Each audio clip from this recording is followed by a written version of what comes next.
All right, so I wanted to introduce our panelists to you this morning. So we have Mrs. Vollrath. We have Coach Johnston.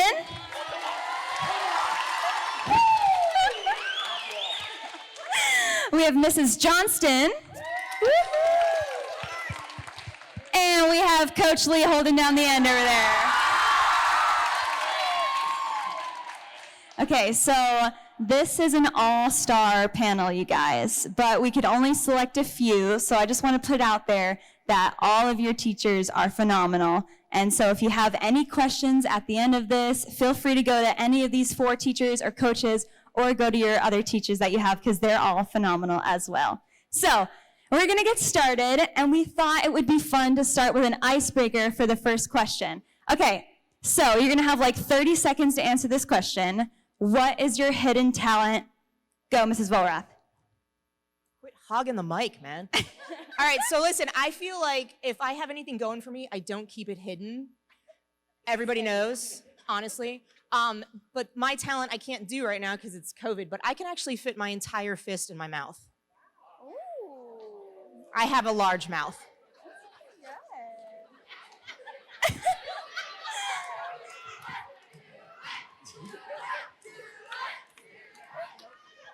Alrighty then, okay. So that's tough to follow up. So my hidden talent is not necessarily a talent, it's just what God has not given me. Which is, okay, no, hear me out. So I have no fear of jumping off things. Zero fear. So I like jumping out of airplanes, I like skydiving. I actually, when I was 18 years old, I turned 18, I looked online, I was like, I want a squirrel suit. Who knows what a squirrel suit is? Raise your hand. Okay, yes, very dangerous, don't do this. Now, I wanted a squirrel suit and realized I needed over 150 jumps out of an airplane to actually get one. I was like, nah, I don't got time for that or the money. So I decided to go find one illegally and then put it on my Christmas list. So my parents didn't allow me to do it, and thank goodness, because I might not be here today. So let's hear for that, come on. If we're gonna hear something. So I like jumping out of planes. All right, so I don't have a major talent. I couldn't think of one last night. I'm good at a lot of things, but I'm just not a master of any one. So like, I'm creative, I like to cook, I do things, I don't know, maybe it's because I have weenie dogs. My husband calls me the mother of dachshunds. Maybe I'm just that, a dachshund whisperer, but that's about it. That's all I can think of. And I think with just enough southernness that I have, I think that makes up for any talent that I'm missing. So that's just the way that it is. Sorry, guys. I hate to disappoint you. And by the way, she did not tell me her talent this morning. She totally was like, I don't have any talents. And I thought I was coming in here with a pal, but no, she can fit her whole fist into her mouth. It's ridiculous. Good morning, TK. All right. Thinking about the question, I would say first I would be a connoisseur of food. Let's hear for that. That is my hidden talent. I work hard at it, don't I? The other one is I love to sing. It's not unusual to be.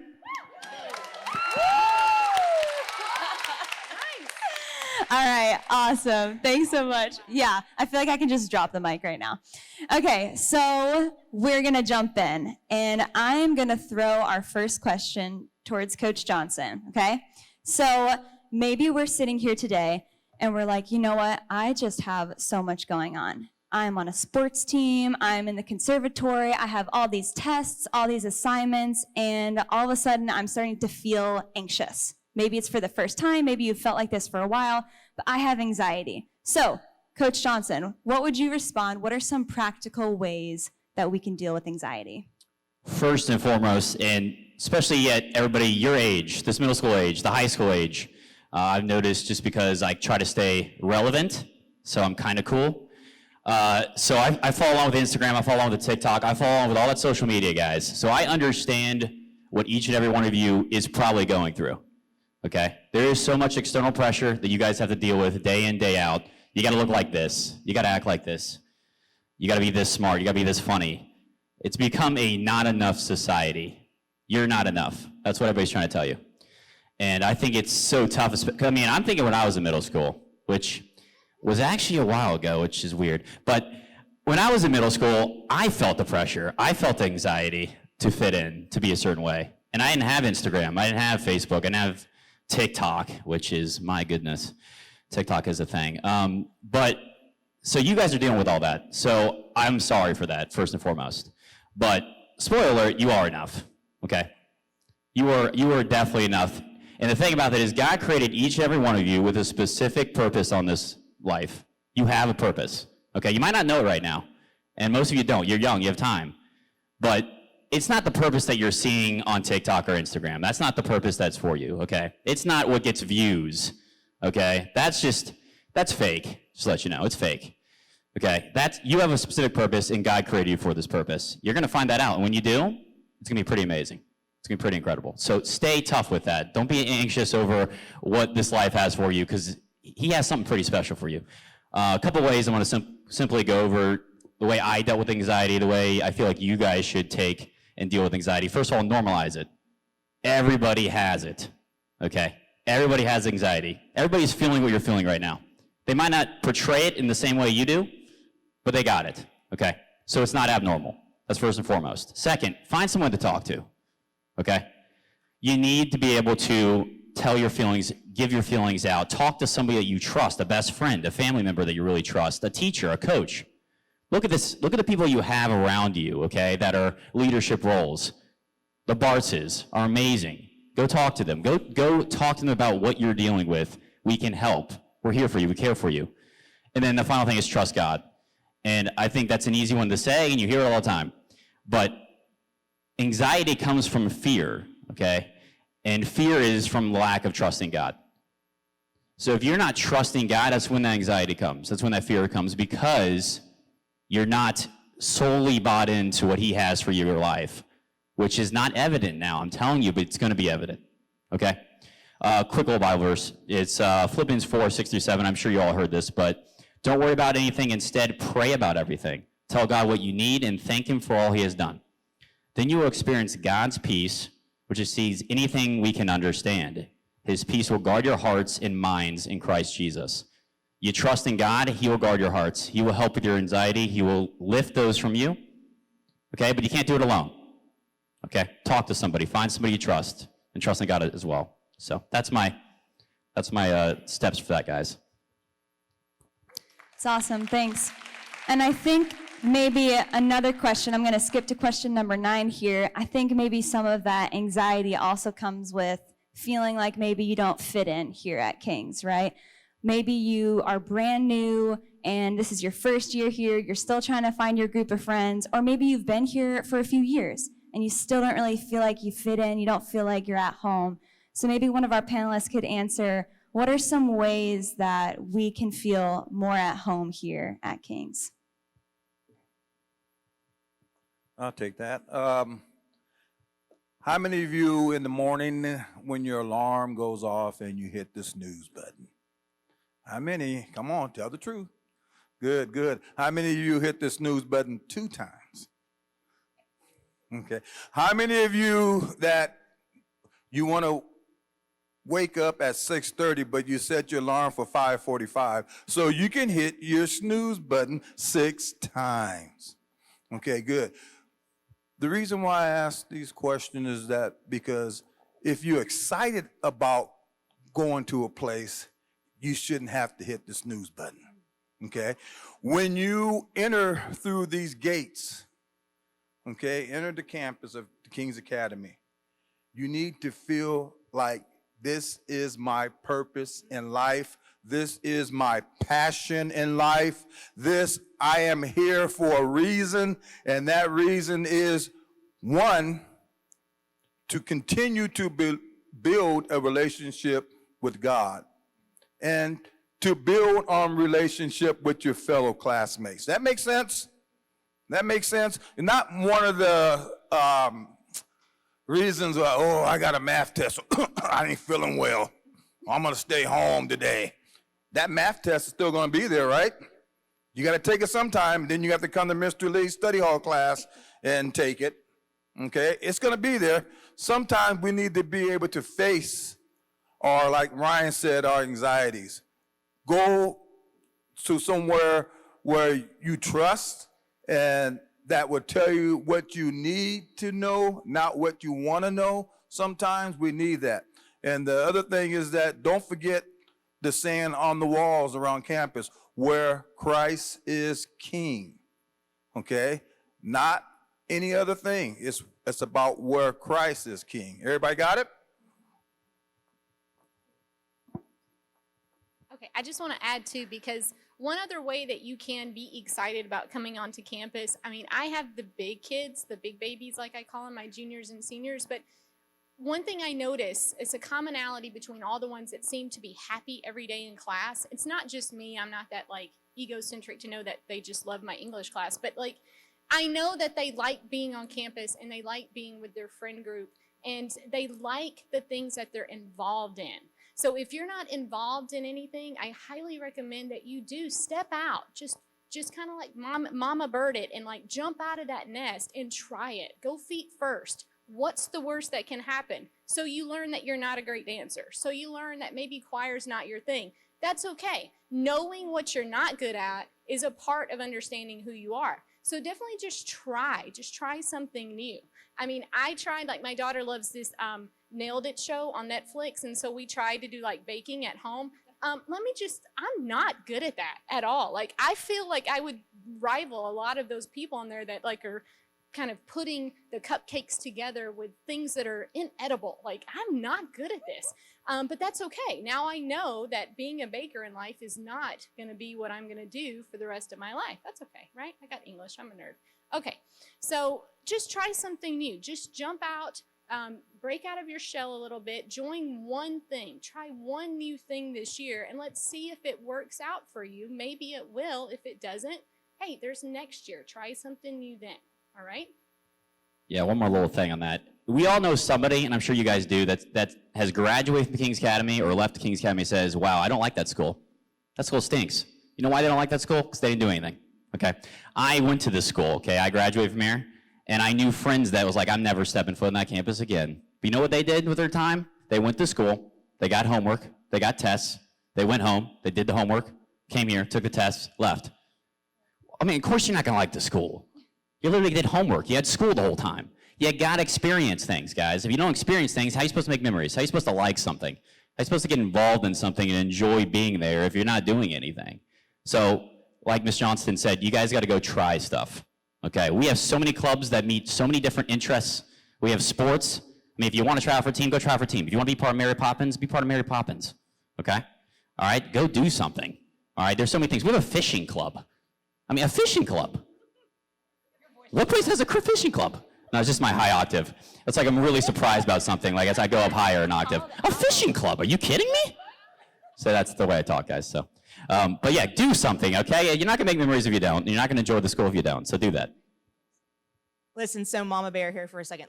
In light of all the comments that have been made, there's a couple things that are already coming to light, and I know the future questions coming up, and you're gonna hear this a lot, about being able to seek someone out that you trust, whether it's a trusted teacher or a coach or friends.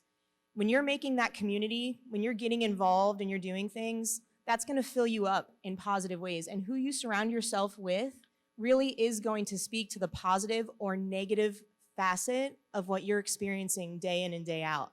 And we also have a little bit of a cautionary tale because we can be so busy here. I watch you guys sometimes come into our classes and I see that you've been up until midnight, 1, 2. Why am I getting text messages at 2 a.m. from you? I joke with you and I tell you, you need more beauty sleep than I do, right? You should not be texting us that late. So while I do want to see you getting involved in these things, I need you to also recognize that there are only so many hours in a day. And we want you to try all the things that you want to try here on this campus that this campus has to offer, but you also need to prioritize and above all, show yourself some grace. When you would turn to your friend and tell your friend that they are too busy, or when you would turn to a friend and tell your friend that it's time for them to focus on their homework or focus on their family or focus on something else, give yourself that same advice. It is impossible to do it all the time, and that's okay.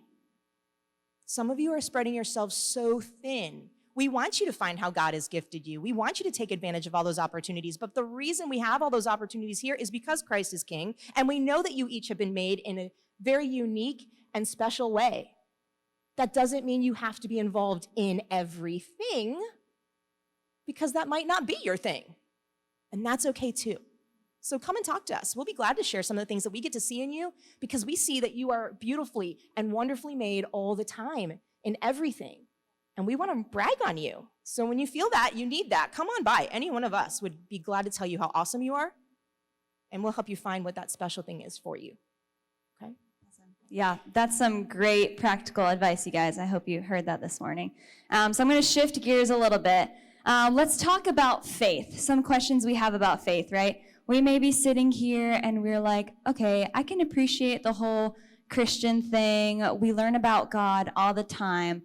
But maybe you're sitting here and you're feeling like, I appreciate that, but I don't feel like I need God right now. Or maybe you know someone who says, yeah, I just don't really feel like I need God right now in my life. How would we maybe answer someone who says that, or someone who feels that way?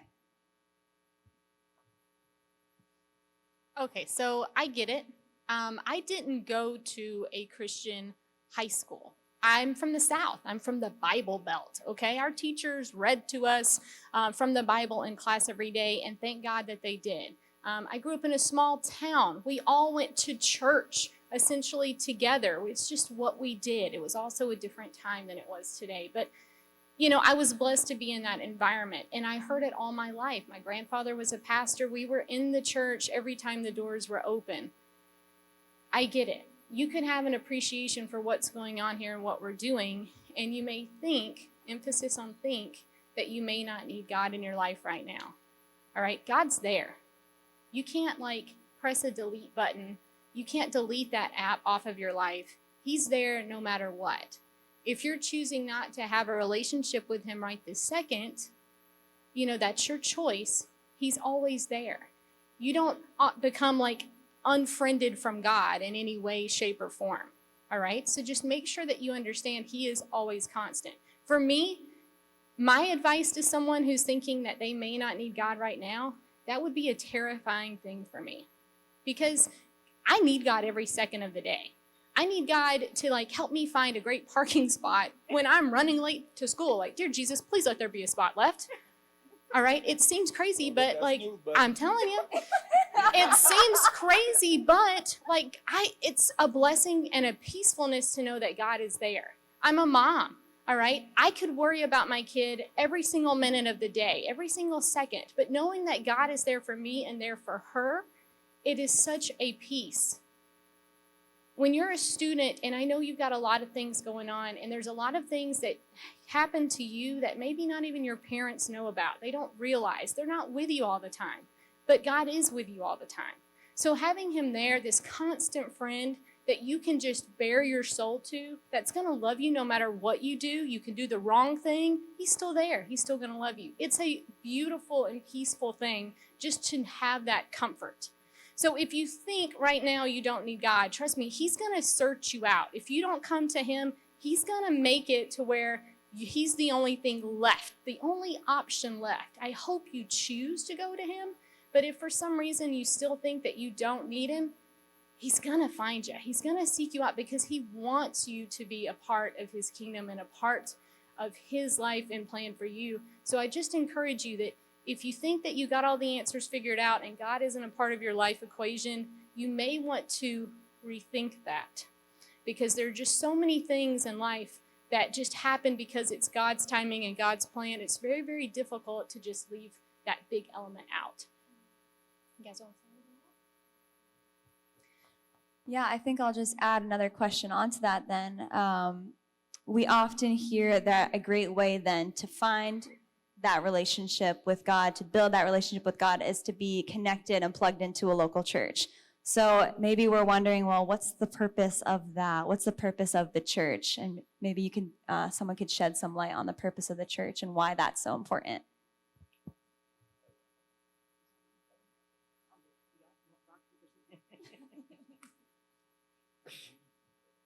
Amateur.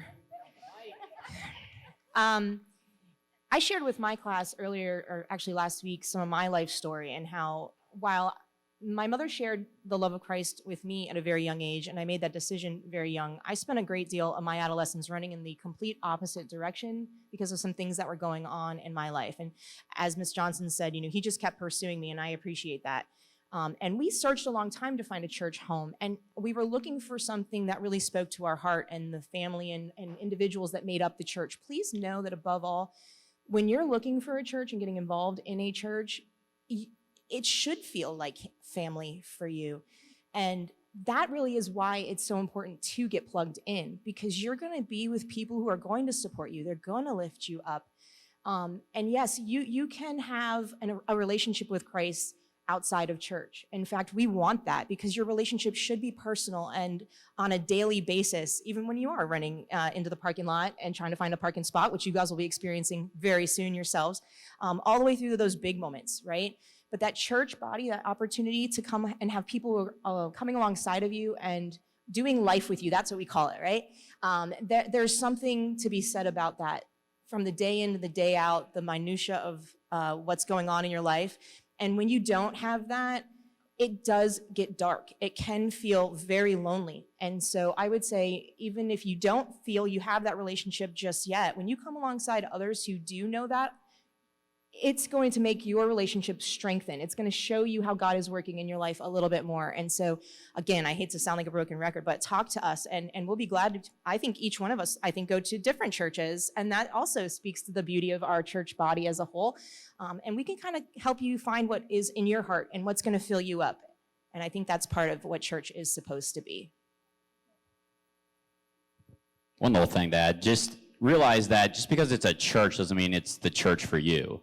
It's another thing. So try different churches out. Go to different youth groups, okay? I'm sure there's so many different types of people going to different churches here. So you have a friend group, you probably have 5 different churches within that friend group. So go try different things if you don't have a set church. So don't feel like just because you're at one church, maybe you just don't feel like you fit in that church. Like you're like the people around you or the people your age aren't the right friends or the right people that you actually want to hang out, or they're not growing your faith in the right way. You don't have to stay at that church, okay? Try different churches out. I've been to so many different churches, and I finally found one that really stuck with me. So the same thing can happen to you as well. Yeah, the one thing I want to say about that is that a church is just a building. It's the people in the building that makes the church. And that's the same thing at King's. This gorgeous campus sits on 60 acres. Those buildings will be here long after we're gone. They'll still be here. But it's not about the palm trees or whatever else may be the case. It's about the people on this campus that makes TKA what it is. And I heard Ryan made a comment or in his talk about how some people view this campus in a certain light. That's okay. You can't keep everybody happy. But it's about this group in here, this group on the campus, that we can be able to get along.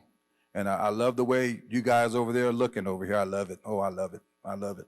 Good job. Or Carl and Dominic, you guys are doing a great job. But understand that it's about relationships and it's about people. Okay? Awesome. All right. We have a few minutes left. So I want to talk about friends, okay? So let's say we're in a group of friends and they are doing things maybe that we're like, oh, probably shouldn't be doing that, right? How do we deal with that? Can we still be friends with them? How do we talk to them about it? How do we approach those friendships that we know maybe aren't the best influence for us? So I got a little personal experience with this because I went to college at UCF, so it's in Orlando. It's like the 3rd ranked when it comes to students. So it has like 67,000 students.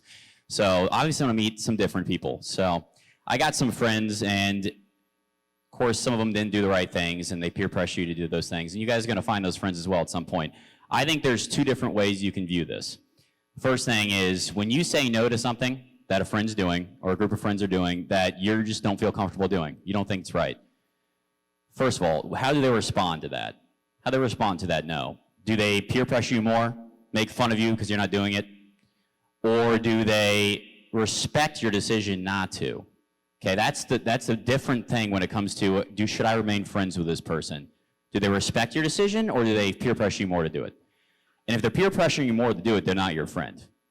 Okay? A friend respects other friends' decisions. Maybe not respects it, but they'll be like, okay, that's fine. We'll go do other things. I think a really good verse when it comes to, and I love when verses actually make sense. Like, it's amazing, guys. It will make sense. Some of it will make sense to you, okay? When I was your age, a lot of it didn't, but it will make sense.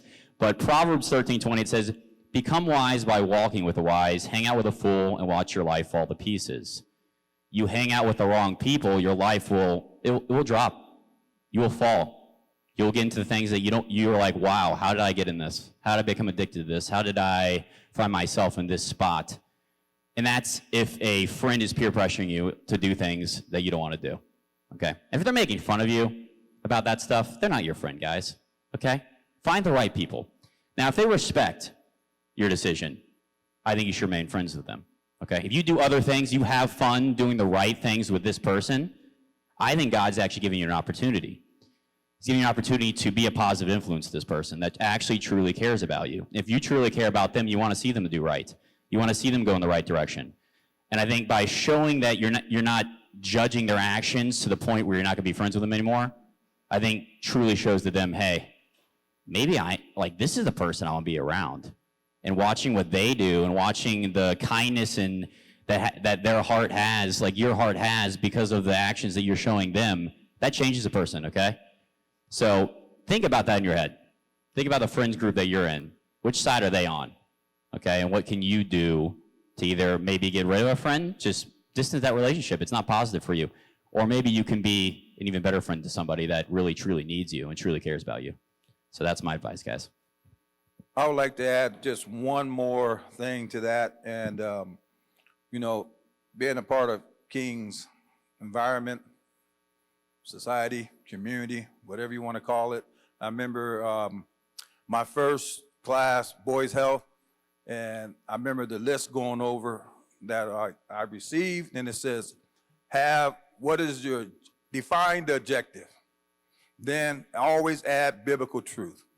And this is my biblical truth for this part of the discussion. And it's from 1 John 3:1. The reason why the world does not know us is that it doesn't know him. That makes sense? The reason why the world doesn't know us is that it doesn't know him. So be around those that know him, and you have not an easy life. Don't get it wrong. Just because you're hanging around the right people, or you think you're hanging around the right people, there's still going to be some decisions that you have to make, some choices that you're going to have to answer. Awesome.